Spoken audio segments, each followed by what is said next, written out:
أعوذ بالله من الشيطان الرجيم بسم الله الرحمن الرحيم رب اشرح لي صدري ويسر لي أمري واحلل عقدة من لساني يفقهوا قولي بسم الله الرحمن الرحيم الحمد لله رب العالمين الصلاة والسلام على أشرف الأنبياء والمرسلين وخاتم النبيين أبي القاسم محمد وآل الطيبين الطاهرين المعصومين المظلومين أما بعد فقد قال تبارك وتعالى في كتابه المجيد والفرقانه الحميد وقوله الحق وهو أصدق الصادقين بسم الله الرحمن الرحيم فاذکروا نعمت اللہ علیکم۔ ہمیشہ کی طرح سب سے پہلے تمام تر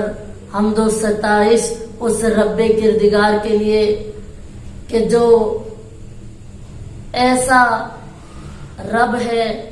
ایسا پالنے والا ہے کہ اس جیسا کوئی بھی کسی کو پال نہیں سکتا۔ وہ عظیم پروردگار کہ جس نے ہمیں نطق کرنے کے لیے، بولنے کے لیے زبان جیسی نعمت عطا کر دی ہے، وہ عظیم پروردگار کہ جس کا جتنا شکر ادا کیا جائے کم ہے، چونکہ خدا خود قرآن میں ارشاد فرما رہا ہے فاذکروا نعمت اللہ علیکم، کہ ان نعمتوں کو یاد کرو کہ جو اللہ نے تمہیں عطا فرمائی ہیں۔ اور ان نعمتوں میں سے کون کون سی ایسی نعمتیں ہیں عزیزان محترم کہ جو اللہ نے ہمیں عطا فرمائی ہے، ان نعمات کو اگر ہم گننا چاہیں تو کوئی بندہ گن نہیں سکتا، اس کی نعمتوں کو ہم شمار نہیں کر سکتے، کہ جو اللہ قرآن میں فرما رہا ہے ثم لتسألن یومئذ عن النعیم، کہ تم سے سوال کیا جائے گا جو نعمات میں نے تمہیں عطا کی ہے، جو نعمت میں نے تمہیں عطا کی ہے اس کا میں قیامت کے دن سوال کروں گا۔ کہا کہ امام ابو حنیفہ نے اس آیت کی غلط تفسیر کی اور کہا کہ ان سے مراد جو اللہ نے ہمیں نعمتیں دی ہیں، جو کھانے پینے کی نعمتیں دی ہیں، اللہ ان کے بارے میں سوال کرے گا۔ اور جب ہمارے امام معصوم نے یہ سنا کہ امام ابو حنیفہ اس کی غلط تفسیر کر رہے ہیں تو امام ابو حنیفہ کو اپنی بارگاہ میں بلایا، اور بارگاہ امامت میں جب امام ابو حنیفہ آئے، امام فرماتے ہیں بتاؤ ابو حنیفہ، تم اس آیت کی غلط تفسیر کر رہے ہو، تم اس آیت کی کیسے تفسیر کرتے ہو؟ کہا آپ علم لدنی کے مالک ہیں، آپ رسول خدا کے فرزند ہیں، میں آپ کے سامنے بیان کروں گا کہ میں اس آیت کی جو تفسیر کرتا ہوں وہ یہ کرتا ہوں کہ جو اللہ نے ہمیں نعمات دی ہیں، جو اللہ نے ہمیں کھانے پینے کی چیزیں عطا کی ہیں، اللہ بروز محشر ان کا سوال کرے گا۔ اس وقت بارگاہ امامت میں چونکہ امام ابو حنیفہ تشریف فرما تھے اور زانی ادب ہو کر امام معصوم کی خدمت میں بیٹھے ہوئے تھے، تو اس وقت امام معصوم فرماتے ہیں کہ اے ابو حنیفہ، یہاں پر اللہ ان نعمتوں کا سوال نہیں کرے گا کہ جو اللہ نے ہمیں کھانے کی چیزیں عطا کی ہیں، اللہ نے جو ہمیں نعمات پینے کے لیے عطا کی ہیں، جو مشروب ہمیں عطا کیے ہیں، بروز محشر اللہ ان چیزوں کے بارے میں سوال نہیں کرے گا۔ کہا یبنا رسول اللہ، بتائیں پھر بروز محشر اللہ قرآن میں کہہ رہا ہے کہ میں تم سے سوال کروں گا،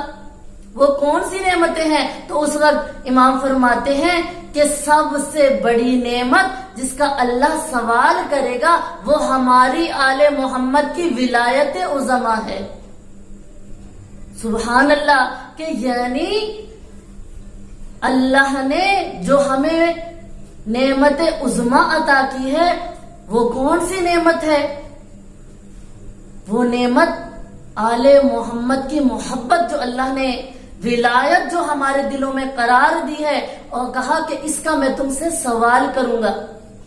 کہا وہ نعمات جو اللہ نے ہمیں کھانے پینے کے لیے دی ہیں، جو اللہ نے ہمارے لیے مشروب مقرر کیے ہیں، جو ہمیں دنیا میں غذائیں دیتا رہا ہے، نعمات دیتا رہا ہے، اللہ خود قرآن میں کہہ رہا ہے ان نعمتوں کو جو تمہیں میں نے نعمتیں عطا کی ہیں ان کو تم گن نہیں سکتے۔ جب اللہ خود فرما رہا ہے اپنی کتاب میں کہ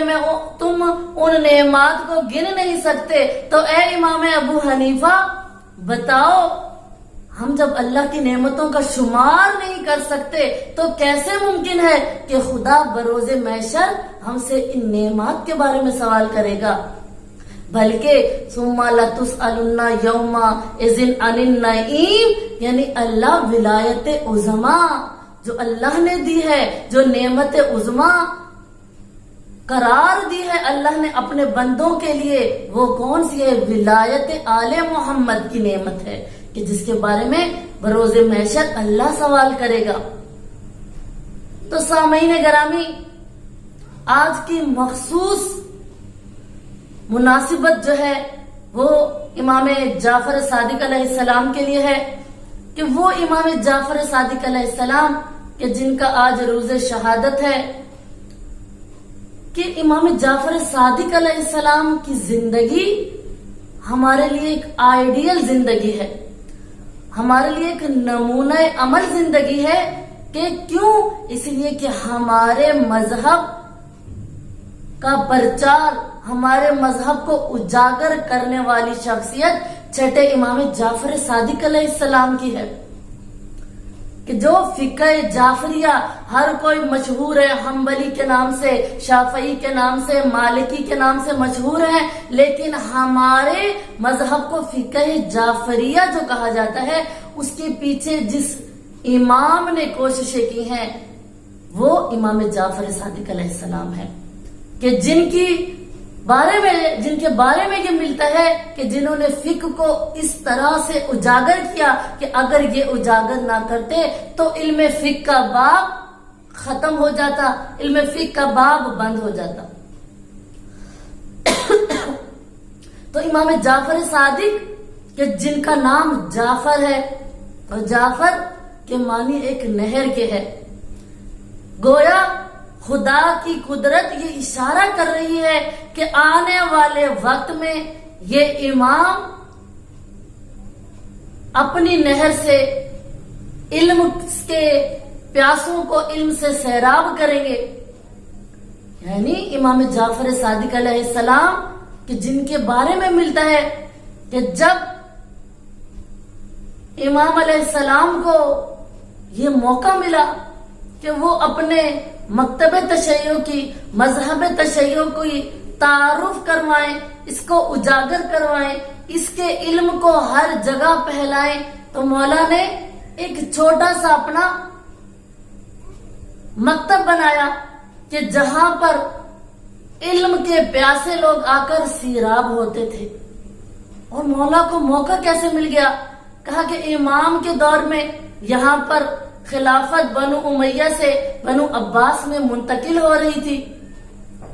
تو امام جعفر صادق علیہ السلام کو موقع مل گیا، چونکہ یہ دونوں حکومتیں آپس میں لڑائی جھگڑا کر رہے تھے، کہ حکومت بنو امیہ کہتی تھی کہ ہمارے ہاتھ میں ہونی چاہیے، اور بنو عباس کہتے تھے کہ حکومت ہمیں ملنی چاہیے۔ جب ان کا دھیان امام سے جب ہٹا تو امام جعفر صادق علیہ السلام کو تاریخ اٹھا کر دیکھیں، کہا امام کو موقع مل گیا اور امام نے ایک مکتب بنایا، یوں کہہ لیں کہ ایک یونیورسٹی بنائی، جہاں پر کئی ہزار طالب علم آ کر علم سے سیراب ہوتے تھے۔ اور ان امام کے شاگردوں میں ایک بہت ہی بڑے سائنٹسٹ، سائنسدان کہ جن کا نام جابر بن حیان ہے، جن کو بابائے کیمیا کہا جاتا ہے، وہ امام جعفر صادق علیہ السلام کے شاگرد ہیں۔ اور آپ ادھر دیکھیے کہ ایک دن امام کی خدمت میں سہل خراسانی آئے اور کہا، یبن رسول اللہ، منصور دوان کی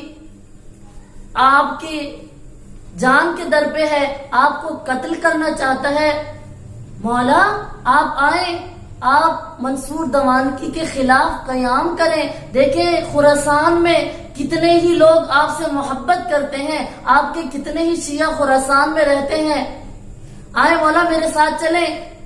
سب لوگ آپ کا ساتھ دیں گے، آپ وہاں جا کر قیام کریے گا. مولا فرماتے ہیں اے سہل خراسانی، وہ بھی میرے شیعہ ہیں اور تم بھی یہ دعویٰ کرتے ہو کہ تم مجھ سے محبت کرتے ہو، میرے شیعہ ہو. اگر میں تمہیں کوئی بات یہاں کہوں گا تم اس پر سر تسلیم خم کرو گے؟ سہل خراسانی فرماتے ہیں کہ ابنا رسول اللہ، میں آپ سے محبت کرتا ہوں، آپ کا محب ہوں. کیسے ہو سکتا ہے کہ آپ فرمائیں اور آپ کے حکم عدولی میں کر سکوں؟ ایسا تو ممکن ہی نہیں ہے. امام نے اپنے غلام کی طرف اشارہ کیا، کہا جاؤ اس تندور کو روشن کر دو. غلام فوراً گیا اور جا کر اس تندور کو روشن کر دیا. ادھر تندور روشن ہو گیا. امام فرماتے سہل خراسانی، اگر تم میرے محب ہو، میرے شیعہ ہو تو سہل خراسانی جاؤ اس تندور میں بیٹھ جاؤ.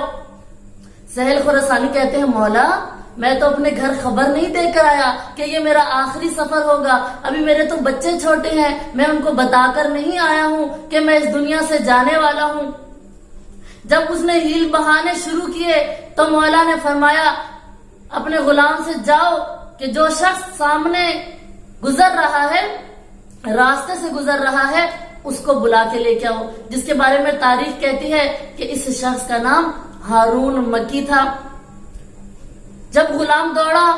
اور گیا جا کے ہارون مکی سے کہا کہ امام تمہیں بلا رہے ہیں، تو فوراً اس کے سر کے اوپر ایک لکڑیوں کا ڈھیر تھا جو جنگل سے اپنے گھر کی طرف لکڑیاں کاٹ کر لا رہا تھا. لیکن چونکہ امام کا حکم تھا فوراً اس لکڑیوں کے ڈھیر کو پھینکا زمین پر، فوراً مولا کی خدمت میں حاضر ہوا اور سلام کرنے کے بعد کہا جبنا رسول اللہ آج مجھے کیسے یاد فرمایا ہے؟ کہا ہارون مکی جاؤ وہ تندور روشن ہے، جاؤ اس میں بیٹھ جاؤ. ہارون مکی نے کوئی ہیلو بہانہ نہیں کیا، فوراً جا کر اس تندور میں بیٹھ گئے. اور نور علی نور یہ کہ امام نے اپنے غلام سے کہا کہ جاؤ تندور کا ڈھکنا بند کر دو. اور جب غلام گیا تندور کا ڈھکنا بند کر دیا، کچھ دیر گزری تو امام سہل خراسانی سے کہتے ہیں آؤ ذرا تندور کی جانب چلتے ہیں. اب سہل خراسانی امام کے ساتھ اس تندور کے پاس گئے. مولا نے تندور کا ڈھکنا اٹھایا تو کیا دیکھا کہ ہارون مکی خدا کی تسبیح و تقدیس کر رہے ہیں، آگ جل رہی ہے لیکن ہارون مکی کو نقصان نہیں پہنچا رہی. تو مومنات بہت سے ایسے واقعات ہیں کہ صرف جناب ابراہیم کے لیے اللہ نے آگ کو گل و گلزار نہیں کیا تھا، بلکہ ایسے بہت سی ہستیاں ہیں کہ جنہوں نے یہ کرشمہ دکھایا، جنہوں نے یہ اعجاز دکھایا دنیا والوں کو کہ جو حکم دے دے اور جو ان کے حکم کی تعمیل کر لے ان کے لیے آگ ٹھنڈی ہو جاتی ہے. تو صادق آل محمد وہ امام ہیں کہ جنہوں نے ایسے بہت سے شاگرد تیار کیے کہ جن کو کہیں علم کی تعلیم دے کر بصرہ روانہ کیا، کسی کو کوفہ روانہ کیا، کسی کو دمشق بھیجا. کئی ہزار طالب علم ایک وقت میں امام کی خدمت میں آتے تھے. اور بہت سے ایسے دعوے دار تھے جو امام صادق علیہ السلام سے محبت کا دعویٰ کرتے تھے، لیکن جب بات آتی تھی ایجاب کی تو اس وقت فوراً پیچھے ہٹ جاتے تھے. یعنی پتہ یہ چلتا ہے کہ اس دور میں بھی امام صادق علیہ السلام کے دور میں بھی بہت سے لوگ تھے جو دعویٰ کرتے تھے کہ آپ سے ہم نے علم لیا ہے، آپ ہمارے امام ہیں، آپ منصوص من اللہ ہیں، آپ رسول خدا کے فرزند ہیں، ہم آپ سے محبت کرتے ہیں. لیکن جب محبت کی بات آتی تو پیچھے ہٹ جاتے تھے. تو مومنات آج بھی اس دور میں بھی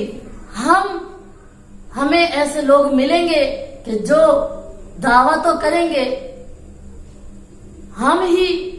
ہیں وہ لوگ کہ جو یہ دعویٰ تو کریں گے کہ ہم صادق آل محمد سے محبت کرنے والے ہیں، ہم آل محمد سے محبت کرنے والے ہیں، لیکن جب بات آئے گی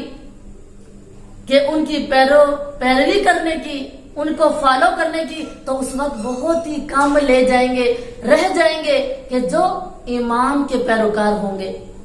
اسی لیے امام صادق علیہ السلام نے فرمایا کہ اے میرے شیعوں، ہمارے لیے باعث عزت بنو، ہمارے لیے باعث فخر بنو، ہمارے لیے باعث ننگ و عار نہ بنو۔